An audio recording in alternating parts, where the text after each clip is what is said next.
السلام علیکم ورحمۃ اللہ وبرکاتہ۔ ویورز، آج بات کرتے ہیں غزوہ احزاب کے موقع پر قریش کا لشکر دیگر اپنے گروہوں کے ساتھ جب مدینہ منورہ کی سرحد پر پہنچتا ہے اور خندق کو دیکھ کر حیرت زدہ ہوتا ہے اور وہاں ہلکی پھلکی ان کی لڑائی ہوتی ہے۔ قریش اپنی 4000 لشکر لے کر مدینہ پہنچے تو روما جرف اور زغابہ کے درمیان مجمع الاوصال میں خیمہ زن ہوئے۔ دوسری طرف غطفان اور ان کے نجدی ہمسفر 6000 کے نفری لے کر آئے تو احد کی مشرقی کنارے ضمب نقمی میں خیمہ زن ہوئے، جیسا کہ قرآن میں مذکور ہے۔ اور جب اہل ایمان نے ان جتھوں کو دیکھا تو کہا، یہ تو وہی چیز ہے جس کا اللہ اور اس کے رسول نے ہم سے وعدہ کیا تھا، اور اللہ اور اس کے رسول نے سچ ہی فرمایا تھا۔ اور اسی حالت نے ان کے ایمان اور جذبہ اطاعت کو اور بڑھا دیا۔ لیکن منافقین اور کمزور نفس لوگوں کی نظر اس لشکر پر پڑی تو ان کے دل دہل گئے۔ اور قرآن مجید میں اس کے بارے میں ہے، جب منافقین اور وہ لوگ جن کے دلوں میں بیماری ہے کہہ رہے تھے کہ اللہ اور اس کے رسول نے ہم سے جو وعدہ کیا تھا وہ محض فریب تھا۔ بہرحال اس لشکر سے مقابلے کے لیے رسول اللہ صلی اللہ علیہ وسلم بھی 3000 مسلمانوں کی نفری لے کر تشریف لائے اور کوہ صلا کی طرف پشت کر کے قلعہ بندی کی شکل اختیار کر لی۔ سامنے خندق تھی جو مسلمانوں اور کفار کے درمیان حائل تھی۔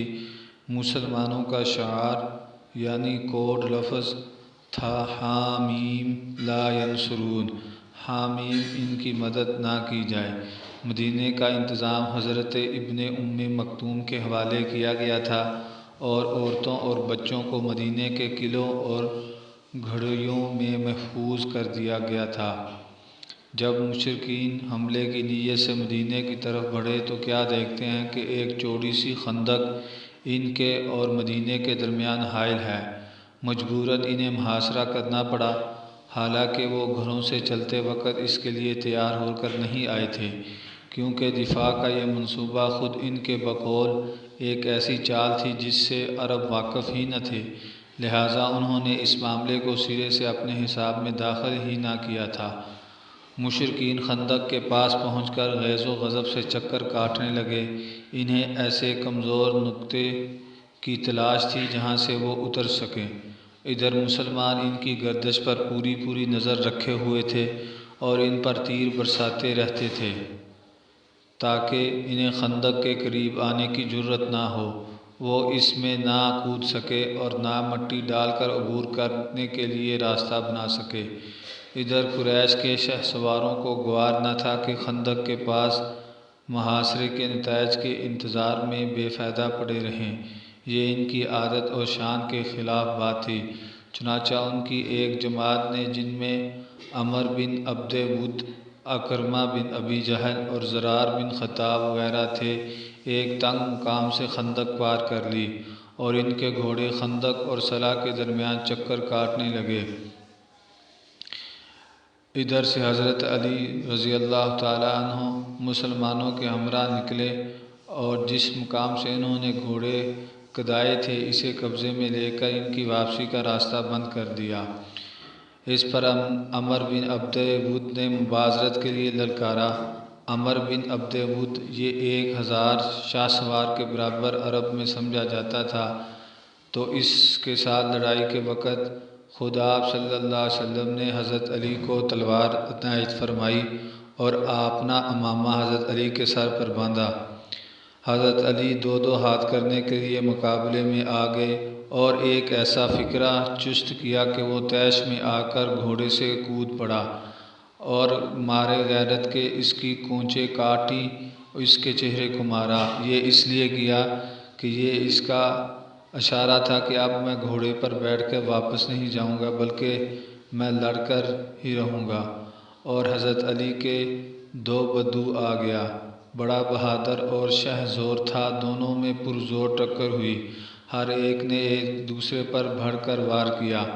پہلے عبد ود نے عمر بن عبد ود نے وار کیا تو حضرت علی رضی اللہ تعالیٰ عنہ نے اسے روک لیا۔ ان کو ایک ماتھے پر ذرا سی خراش آئی، پھر بالآخر حضرت علی نے اس کا کام تمام کر دیا۔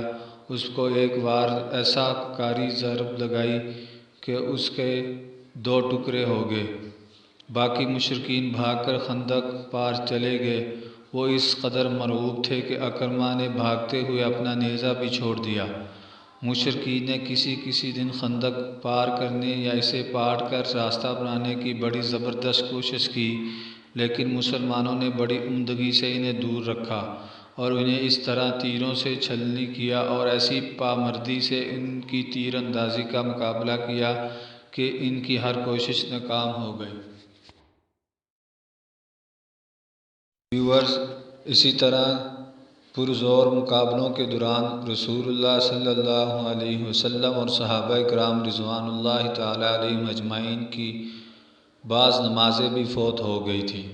چنانچہ صحیحین میں حضرت جابر رضی اللہ تعالیٰ عنہ سے مروی ہے کہ حضرت عمر بن خطاب رضی اللہ تعالیٰ عنہ خندق کے روز آئے اور کفار کو سخت سست کہتے ہوئے کہنے لگے کہ یا رسول اللہ صلی اللہ علیہ وسلم، آج میں بمشکل سورج ڈوبتے ڈوبتے نماز پڑھ سکا۔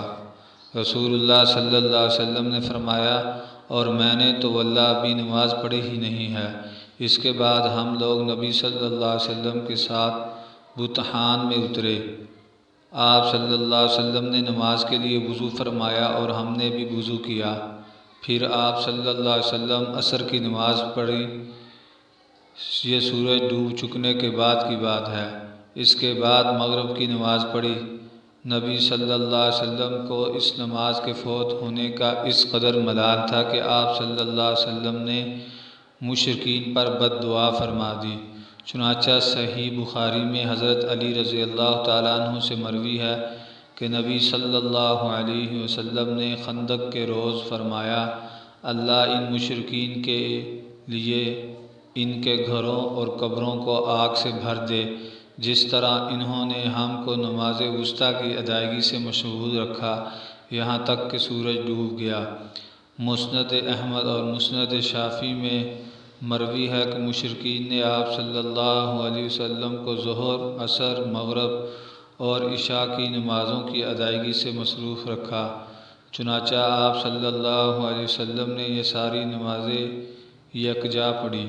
امام نووی فرماتے ہیں کہ ان روایتوں کے درمیان تطبیق کی صورت یہ ہے کہ جنگ خندق کا سلسلہ کئی روز تک جاری رہا، پس کسی دن ایک صورت پیش آئی اور کسی دن دوسری۔ یہیں سے یہ بات بھی اخذ ہوتی ہے کہ مشرکین کی طرف سے خندق عبور کرنے کی کوششیں اور مسلمانوں کی طرف سے پیہم دفاع کئی روز تک جاری رہا، مگر چونکہ دونوں فوجوں کے درمیان خندق حائل تھی، اسی لیے دست بدست اور خون ریز جنگ کی نوبت نہ آ سکی، بلکہ صرف تیر اندازی ہوتی رہی۔ اسی تیر اندازی میں فریقین کے چند افراد مارے بھی گئے، لیکن انہیں انگلیوں پر گنا جا سکتا ہے، یعنی 6 مسلمان اور 10 مشرک، جن میں سے 1 یا 2 آدمی تلوار سے قتل کیے گئے تھے۔